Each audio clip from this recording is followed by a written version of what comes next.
Hello, नमस्कार, आदाब, सत श्री अकाल दोस्तों। मैं हूं स्नेहा और आप देख रहे हैं साम टीवी के सेक्स एक सुखी जीवन का मंत्र डॉक्टर विजय दहीफले जी के साथ इस खास शो में मैं सभी का स्वागत करती हूं। दोस्तों, जब भी हमें कोई मेडिकल इमरजेंसी आती है या फिर स्वास्थ्य से जुड़ी कोई परेशानी हमें सताती है तो हम क्या करते हैं? सबसे पहले हम ये सारी परेशानियां जाके हमारे परिवारजनों के साथ, हमारी फैमिली फ्रेंड्स के साथ शेयर करते हैं। लेकिन जब भी हमें कोई सेक्स से जुड़ी समस्या सताती है, परेशानी सताती है, तो तब भी हम ऐसा कर पाते हैं, हम बातें शेयर कर पाते हैं? नहीं, क्योंकि हमें घबराहट होती है, हमें हिचकिचाहट महसूस होती है। लेकिन दोस्तों, अभी शर्माने की, घबराने की, डरने की कोई बात नहीं है, क्योंकि डॉक्टर विजय दहीफले आपके सेक्स से जुड़े सारे सवालों के जवाब बहुत ही आसान, साइंटिफिक और सरल तरीके से देंगे। तो आइए शुरुआत करने से पहले जानते हैं डॉक्टर विजय दहीफले जी के बारे में। डॉक्टर विजय दहीफले एक जाने माने सेक्सोलॉजिस्ट, यूरोलॉजिस्ट और एंडोलॉजिस्ट है। डॉक्टर विजय दहीफले जी के क्लिनिक संभाजी नगर, हैदराबाद, दिल्ली में द्वारका, पुणे तथा नवी मुंबई में नेरुल, खारघर मेडिकोर हॉस्पिटल, थाने, दादर, अंधेरी, कल्याण, नासिक, नागपुर, अहमदाबाद और दुबई में भी है। डॉक्टर दहीफले जी का भारत तथा अन्य देशों में कॉन्फ्रेंसेस और सेमिनार्स के लिए हमेशा आना जाना रहता है, जिनके माध्यम से डॉक्टर विजय दहीफले सेक्स संबंधी सभी समस्याओं पर सलाह एवं मार्गदर्शन करते हैं।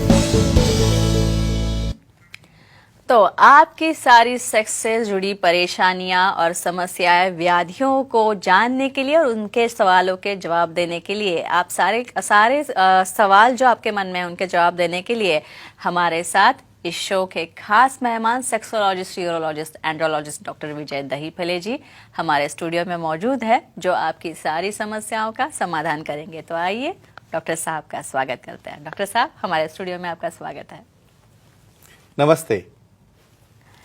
से पहले इस भाग में हम जानेंगे स्मूथ पेनिसिस क्या होता है, उसके बारे में। डॉक्टर साहब, स्मूथ पेनिसिस क्या होता है? Definitely, it's a very nice topic और हमारे दर्शकों की रेगुलर डिमांड रही थी, उसकी वजह से हमने लिया है। हमने यहाँ पे दरअसल पूरी इन्फॉर्मेशन ले रहे, नियर अबाउट 3-4 हमारे क्लिप्स से 21 टाइप्स ऑफ यहाँ पे पेनिसिस है जो नॉर्मल रहते हैं। आज हम देखने वाले स्मूथ पेनिसिस क्या होते हैं, पे ऐसा कुछ होता है क्या। ये देखो, यहाँ पे एक चीज़ इमेजिन करो, ध्यान में रखो।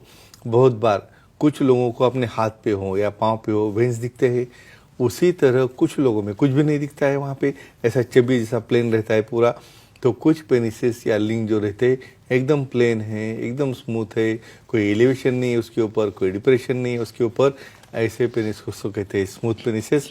और ये भी नॉर्मल रहते हैं।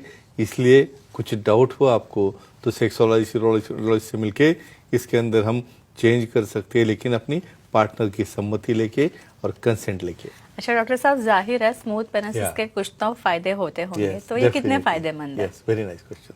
बहुत बार क्या होता है, हुन पार्टनर जब उसे दिखता है कि ऐसे टाइप का पेनिस है, अभी स्मूथ है, अभी क्या करेंगे उसको, तो ठीक है हमें एडजस्ट करना है, लेकिन कुछ होता होगा फायदा उसका। तो बहुत बार क्या होता है, वर्जिनिटी या फर्स्ट डे में जब आपको एक्टिविटी या सेक्स हो रहा है, उस वक्त बहुत बार क्या होता है, हीमेन बहुत बार टाइट रहने की वजह से वहाँ पे पेनिट्रेशन होने में डिफिकल्टी रहती है। तो ऐसे केसेस में with lubricant, without lubricant, smooth penises का वहाँ पे एंट्री होना या एक्ट होना या थर्स्टिंग होना, ये नॉर्मल मेथड से होता है, पेनलेस रहता है, बहुत बार पेन भी नहीं होता है। लेकिन इसको भी काफ़ी ऑप्शंस है, कैसे पोजीशन लेना है, कैसे मिशनरी पोजीशन काम में आती है, कैसे वहाँ पे लुब्रिकेंट काम में आते हैं। लेकिन जो भी है वो अच्छा ही रहता है, कुछ उसमें चेंज चाहिए तो विशेषज्ञ से मिलकर अपन उसमें बदल कर सकते हैं। जी, और डॉक्टर साहब, चेन्नई से फोन है मधुकर जी का, उनका कॉल लेते हैं। मधुकर जी, सवाल पूछिए आपका। नमस्ते सर। नमस्ते जी, बोलो। लिंग का फ्रैक्चर होने के बाद कितने दिन बाद सेक्स कर सकते हैं, जानकारी दीजिए। अच्छा, ये बहुत कॉमन इंपॉर्टेंट क्वेश्चन है। और बहुत बार क्या होता है, कुछ माइनर फ्रैक्चर रहते हैं, समझो बहुत बार जो उसमें क्या करते हो, आपकी स्पीड बढ़ जाती है, वहाँ पर आपका अंधेरा होगा या पार्टनर की पोजीशन चेंज होगी तो आप रॉन्ग जगह पे हिटिंग करते हो, वहाँ पे क्लिक आवाज आके वहाँ पे जगह पे ही बहुत बार ब्लड जमा होता है या पेनिस बेंड होता है। कुछ केसेस में तो ज़्यादा ब्लीडिंग भी हो सकती है। समझो जो भी है उसे कॉन्जर्वेटिवली अच्छा किया या सर्जिकल ट्रीटमेंटली। अब अगला क्वेश्चन आता है कि हमें अभी कब एक्टिविटी या सेक्स करना है। तो फ्रेंड्स, एक ही ध्यान में रखो, कोई भी सर्जरी हो, कोई भी ऑपरेशन हो या कोई भी प्रकार से उसका एक्सप्लोरेशन हुआ हो, 3 या 4 हफ्ते उसको हील होने के लिए लगते हैं।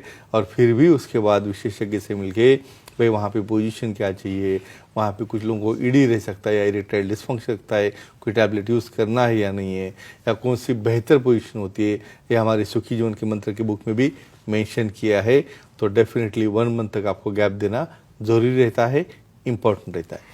जी डॉक्टर साहब, अब हम वेनी पेनिसिस क्या होता है उसके बारे में बात करेंगे। Surely. तो ये क्या होता है veiny penises? Opposite to smooth penises. Okay. तो अगेन एनाटॉमी के ऊपर आ गया ये देखो हर एक व्यक्ति अलग अलग है भाई, कोई ऊंचा है, कोई बुटका है, या कोई समझो जाड़ा है, या कोई अलग अलग कलर में होता है। उसी तरह ये पेनिसिस में भी वेनी पेनिसिस, यानी जो एक्सरसाइज करते हैं, जो जिम करते हैं, उनमें वेन्स बहुत प्रोमिनेंट होते हैं।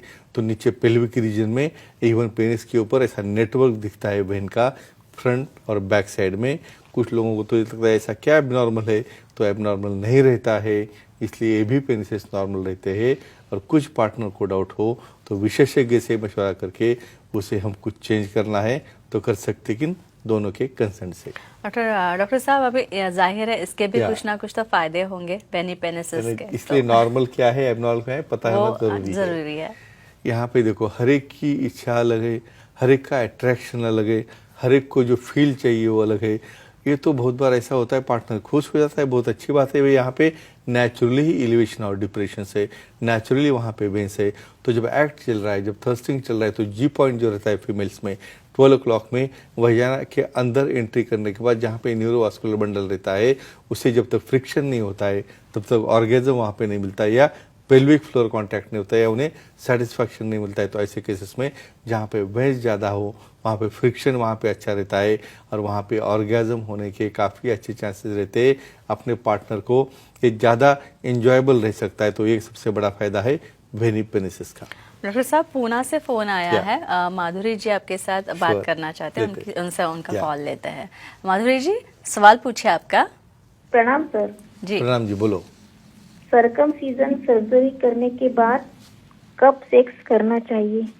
ये देखो एक कॉमन सवाल क्यों आता है, सर्जरी हो गई तो झगड़े करते बैठने पार्टनर के साथ, यानी विशेषज्ञ समझाते हैं उसको, दोनों जब कपल आते हैं इनको ज़्यादा थोड़ा सा अपस्टैंड रखो, इनको कम से कम 1 महीने का थोड़ा गैप दो। लेकिन इनका कहना आता है भी मुझे बीच में इरेक्शन आते हैं आफ्टर सर्जरी। फ्रेंड्स एक ही ध्यान में रखो, ये सर्जरी है, वहाँ पे वेसल कोआगुलेट करते हैं, ब्लड फ्लो 10 गुना बढ़ता है पेनिस में। और इमेजिन करो ऐसे स्टिचेस स्ट्रेच हो गए, वहाँ पे एक्स्ट्रा ब्लड फ्लो गया तो ब्लीडिंग हो सकती है, डैमेज हो सकता है।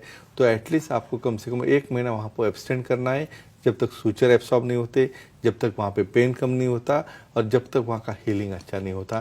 तो एवरेज 1 महीने का गैप आप रख सकते हैं। डॉक्टर साहब, इसके बाद हम बात करेंगे पिगमेंटेड पेनिसिस के बारे में, क्योंकि इस बारे में भी हमें काफी ईमेल्स के थ्रू सवाल आए थे। तो पिगमेंटेड पेनिस क्या होता है? Sure, definitely. ये देखो ये भी प्रकार हो सकता है क्या, पिगमेंटेड मीन्स व्हाट। मैं हमेशा कहता हूँ पूरी बॉडी अपनी फेयर रहती है, लेकिन जेनिटल्स हमेशा डार्क रहते हैं। क्यों रहते हैं? मेलानिन नाम का जो पिगमेंट रहता है उसका डिस्ट्रीब्यूशन जो है हमारे एक्जिला रीजन है, हमारे ब्रेस्ट के अंडर पार्ट है, हमारे सेक्सुअल ऑर्गन्स है, वहाँ पे ज़्यादा रहने की वजह से पिगमेंटेशन होता है। तो कुछ लोगों में तो ऐसा होता है आधा पेनिस पिगमेंटेड रहता है, आधा पेनिस फेयर रहता है। ये भी टोटली नॉर्मल होता है। यहाँ पे हम क्यों बता रहे हैं कि बहुत बार पार्टनर इसे देख के ऐसा कह सकते हैं आपको इन्फेक्शन हो गया। यस, ऐसा भी हो सकता है, लेकिन उसे कैसे डिफ्रेंशिएट करते हैं वो हम देखने वाले हैं। ये पिगमेंटेड पेनिसिस किस कारण होता है? रीजन क्या है? डेफिनेटली वेरी उम्मीदा क्वेश्चन है। यहाँ पे कुछ लोगों में क्या रहता है, बहुत बार मैं देखता हूँ फंगल इन्फेक्शन बहुत कॉमन है रेनी सीजन में। तो वेट अंडरगारमेंट रहने की वजह से वहाँ पे टोटल रीजन जो ग्रोइन यानी दोनों थाई के बीच में का स्क्रोटल एरिया और स्किन एरिया, वहाँ पे सिर्फ ब्लैकनेस ही नहीं, वहाँ पे ईचिंग होता है, वहाँ पे स्क्रैचेस होते हैं। और ऐसे केसेस में एबनॉर्मल रहता है तो विशेषज्ञ से मिलके एंटी फंगल कुछ पाउडर्स और क्रीम यूज़ करके अच्छा कर सकते हैं। और ये पिगमेंटेशन जब ऐसा कोई ईचिंग नहीं है और नॉर्मल कलर में डिफरेंस दिख रहा है, ये ओनली रहता है मेलानिन पिगमेंट से।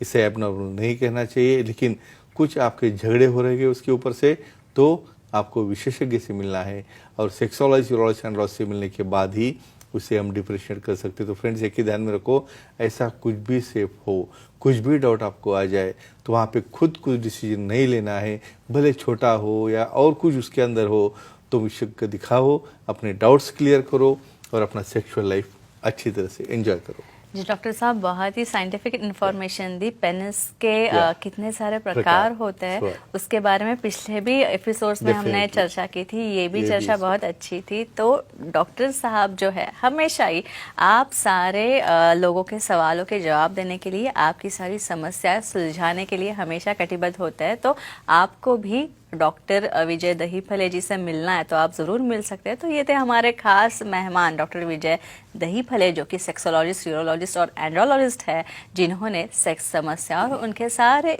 उपायों पर बहुत ही अच्छी और साइंटिफिक वैज्ञानिक जानकारी दी। और अगर दोस्तों आपको भी डॉक्टर विजय दहीफले जी से मिलना है, उनकी सलाह लेनी है, उनसे मशवरा लेना है, तो स्क्रीन पे जो नंबर दिए गए हैं वो नंबर आप नोट डाउन कर लीजिए। साथ ही सारे सेंटर्स के नाम जो है मैं कह रही हूँ, अंधेरी, दादर, नवी मुंबई में नेरुल खारघर मेडिकोर हॉस्पिटल, तथा थाने, कल्याण, पुणे, नासिक, संभाजी नगर, हैदराबाद, नागपुर, दुबई में भी डॉक्टर साहब के क्लिनिक है। वहाँ पे भी आप डॉक्टर साहब को जाके मिल सकते हैं। तथा यहाँ जो सेंटर्स है, सारे सेंटर्स के नंबर्स हमने, फ़ोन नंबर्स हमने दे रखे हैं, वो भी आपकी डायरी में नोट डाउन कर लीजिए। तथा ईमेल आईडी भी है, वेबसाइट भी है डॉक्टर साहब की, सेक्सोलॉजिस्ट विजय दहीफले .in। इस वेबसाइट पे आप जाइए, यहाँ पे आपको अपॉइंटमेंट का बटन दिखेगा, वो क्लिक कीजिए और बहुत ही आसान तरीके से, इसी तरीके से आप डॉक्टर साहब की अपॉइंटमेंट ले सकते हैं और बहुत ही आसान सरल तरीके से अपनी सारी सेक्स संबंधी